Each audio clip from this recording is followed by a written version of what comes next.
এটা ওর যত দোষ নন্দ ঘোষ বলে একটা কথা আছে না, অর্থাৎ anything happens in the country bad, তার বিএনপি। অর্থাৎ আজকের দিনটি যে আন্তর্জাতিক যুব দিবস, আমাদের জন্য এটা এত গুরুত্বপূর্ণ কেন?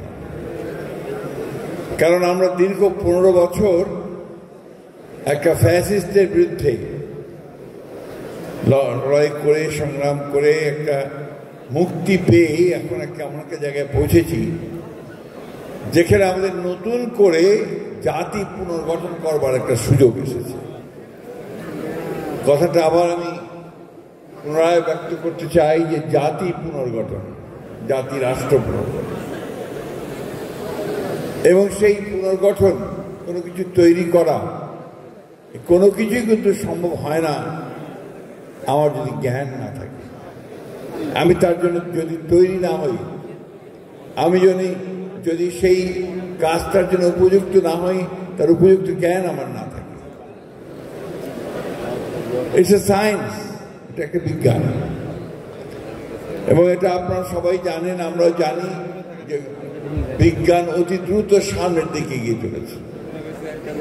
আমরা এটাও জানি যে রাজনীতি, রাষ্ট্রবিজ্ঞান বা রাষ্ট্রনীতি এটা খুব ঘন ঘন বদলায়, পাল্টায়, এবং গোটা পৃথিবীর সমস্ত সমীকরণে এক সময় একটা চিন্তা ভাবনা বেরিয়ে আসে এবং ঘটনা সম্পর্কে। আমাদের মতো দেশে আমরা প্রায় 52 বছরের ওপরে আমরা স্বাধীন হয়েছি, যুদ্ধ করে স্বাধীন হয়েছি, কেউ দয়া করে দেয়নি কিন্তু, বা আলোচনার মাধ্যমেও হয়নি, লড়াই করে যুদ্ধ করে স্বাধীনতা পেয়েছি। এবং আমাদের সকলের যে আকাঙ্ক্ষাটা ছিল যে আমরা একটা সত্যিকার অর্থে একটা গণতান্ত্রিক একটা বাংলাদেশ তৈরি করব, ঘাটতিটা ওই জায়গাতেই হয়েছে। যাদের কথা ছিল গণতন্ত্র নির্মাণ করবার, গণতান্ত্রিক রাষ্ট্র নির্মাণ করবার, আমাদেরকে গণতান্ত্রিকভাবে তৈরি করবার, সেটাই তারা করতে ব্যর্থ হয়েছে। সেটা শুধু ব্যর্থ হয়নি তা না, করে উল্টোটা করেছে, একটা একদলীয় শাসন ব্যবস্থা চাপিয়ে দিয়েছেন, অর্থাৎ শুরুতেই গলত।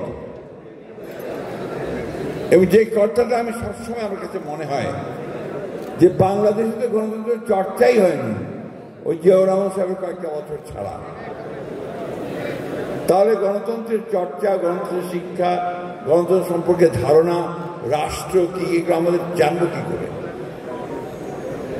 আজকে উনি একটা সুন্দর কথা বলেছেন যে স্কুল করা উচিত আসলে, এবং জিয়াউর রহমান সাহেব স্কুল করেছিলেন।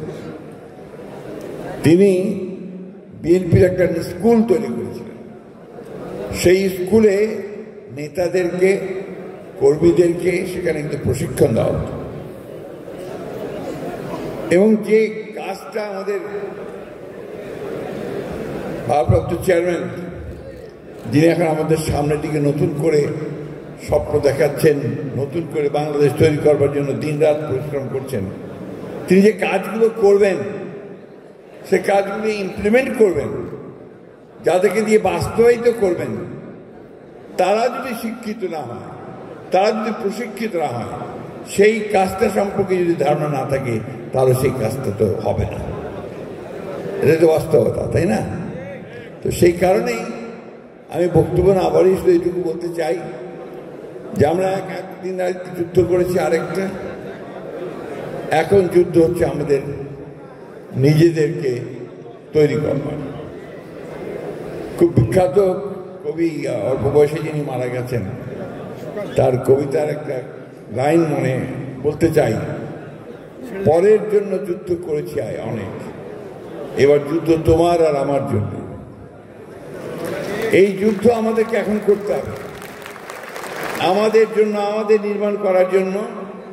আমাদের নেতা নির্দেশিত যে পথ, সেই পথে আমাদের যেতে হবে। এবং ব্যাপারটা কিন্তু ভালোভাবে লক্ষ্য করা দরকার যে বিশাল সমস্যা, কোটি কোটি শিক্ষিত বেকার, 1 লক্ষ, 2 লক্ষ, 3 লক্ষ না, কোটি কোটি শিক্ষিত বেকার। এদেরকে যদি কর্মসংস্থান দিতে না পারা যায়, সেই সমাজ টিকবে? টিকবে না। এই জন্যেই সবার আগে উনি যে কাজটা শুরু করেছেন যে এই কর্মসংস্থান কিভাবে সৃষ্টি করা যায়, এবং তিনি যে চিন্তাগুলো করে নিয়ে আসছেন সামনের দিকে, এই যুবকদেরকে তিনি পরিপূর্ণভাবে যুবক শ্রেণীকে তিনি কাজে লাগাতে চান। এটার জন্য আপনাদেরকে তৈরি হতে হবে। আমাদের তো বয়স পার হয়ে গেছে, আমরা বড় জোর 1-2টা যদি বেঁচে থাকি তাহলে 1-2টা ক্লাস নিতে পারবো, কিন্তু তৈরি হতে হবে আপনাদেরকে। আজকের দিনে আমি এই কথাটার উপর সবচেয়ে বেশি জোর দিতে চাই। রাজনৈতিক তর্ক বিতর্ক কুতর্কে যেতে চাই না। অনেকে অনেক কথা বলছে, বলতে থাকুক। আমাদের নেতার দূরদৃষ্টির কারণে, তার প্রজ্ঞাময় রাজনীতির কারণে তিনি কিন্তু 2026-এর ফেব্রুয়ারি মাসে নির্বাচনটাকে নিয়ে এসেছেন। তার কাজটা তিনি করেছেন, তাই না? তার কাজটা তিনি করেছেন। এখন আমাদের কাজ হচ্ছে এই নির্বাচনটা যেন সুষ্ঠুভাবে সম্পাদিত হয়, আমরা যেন এটাকে সুষ্ঠুভাবে শেষ করতে পারি। আমাদের দিকে আঙুল তুলে কেউ যেন দেখিয়ে বলতে না পারে যে আমরা ওই আওয়ামী লীগের মতো জোর করে নিয়ে গেছি, এটা যেন কেউ বলতে না পারে। This is very important. এটা অত্যন্ত জরুরি কথা, কারণ আমরা বড় দল, এখন আওয়ামী লীগ নেই। আমাদেরকেই সেই দায়িত্ব পালন করতে হবে। একটা সম্পূর্ণ নিরপেক্ষ সুষ্ঠু নির্বাচন যেন হয়, তার জন্য আমাদেরকে কাজ করতে হবে। এবং তার জন্য এখন থেকেই আমার মনে হয় ছাত্রদল, স্বেচ্ছাসেবক দল, যুবদল তারা তাদের কাজ শুরু করবেন, সেই প্রস্তুতি গ্রহণ করবে, এবং সেইভাবেই তারা তাদের নির্বাচনকে করবে। একটা আপনার কথা সবসময় বলা হয়, এটা ওর যত দোষ নন্দ ঘোষ বলে একটা কথা আছে না, অর্থাৎ anything happens in the country bad, তার বিএনপি তাই বলে না। এই জায়গাটা তো হচ্ছে ইচ্ছাকৃত, বিএনপিকে বেনাইন করার জন্য। যেহেতু বিএনপি হচ্ছে সম্ভাব্য সামনের দিনের সারথি, যেহেতু বিএনপি সামনের দিনে রাষ্ট্র পরিচালনা করবে, সুতরাং তার বিরুদ্ধে এই সমস্ত মেলাইন করে তাকে যত খাটো করার চেষ্টা করা যায়। প্রিয় সহকর্মীবৃন্দ, আমরা একসাথে 15 বছর লড়াই করেছি, একসাথে আমরা জেলে থেকেছি, কারাগারে থেকেছি। আমাদের নেত্রী, দেশনেত্রী বেগম খালেদা জিয়া 6 বছর অন্তরীণ ছিলেন। আমাদের নেতা এখনো তিনি নির্বাসিত অবস্থাতেই আছেন। আমাদের এমন একটা পরিবার নেই যে আমরা এফেক্টেড হইনি। সুতরাং এই জিনিসগুলোকে মনে রেখে যে আসুন আমরা সবাই মিলে এই দুঃখ কষ্টগুলোকে কাটিয়ে আমরা একটা সুন্দর ভবিষ্যতের স্বপ্ন দেখি। আমি আমার ছোট ভাইটার মুখে, ছোট বোনটার মুখে, আমার মায়ের মুখে একটু হাসি ফুটিয়ে তুলি এবং একটা সুন্দর সমাজ করে তুলি। এটা না হলে আমাদের এত চেষ্টা, এত পরিশ্রম, এত রক্তপাত সবকিছু ব্যর্থ হয়ে যাবে।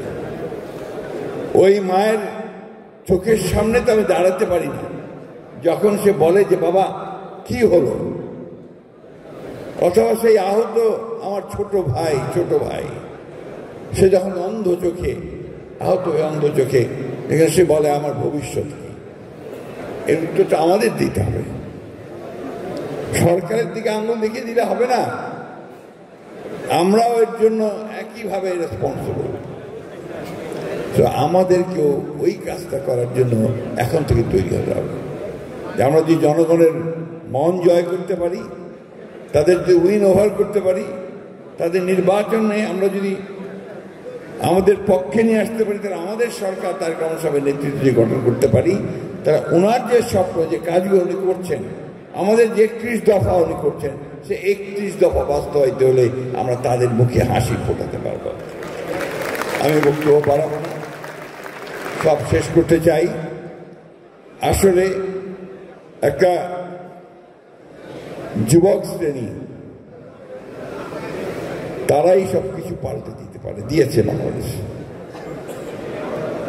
হাসিনার মতো ফ্যাসিস্টকে তারা তাড়িয়ে দিয়েছে। আমরা পারবো না এখন একটা ভিত্তি, চমৎকার একটা ভিত্তি তৈরি করে, যেটা জিয়াউর রহমান সাহেব মাত্র 3 বছরে তৈরি করেছিলেন, সেই রকম একটা ভিত্তি তৈরি করে এই দেশটাকে সত্যিকার সামনের দিকে নিয়ে যেতে পারবো না? কি পারবেন না আপনারা? কি বলে যুবকরা? গলায় জোর নাই, পারতে হবে, পারতে হবে। দরকার হলে গ্রামে গ্রামে, খাটে খাটে, খালে খালে, খামারে খঞ্জরে গিয়ে মানুষের সঙ্গে কথা, মানুষকে উজ্জীবিত করতে হবে, মানুষকে জাগিয়ে তুলতে হবে। আবার এটাই হবে আমাদের কাজ। যে কথাটা একজন বলেছেন চমৎকার, সাকি বলেছে যে আপনার আধার দরকার, অর্থাৎ পার্টি দরকার, যে পার্টি রেভলিউশনে লিড করবে, অর্থাৎ আমার এই তারেক রহমান সাহেবের যে বিপ্লব, সেই বিপ্লবকে সফল করবে, সেটাই হচ্ছে সবচেয়ে বড়। এবং আমরা দেশবাসী আশা করি যে এই তরুণ জেনারেশন আপনারাই হবেন সেই বিপ্লবের নেতা। ধন্যবাদ।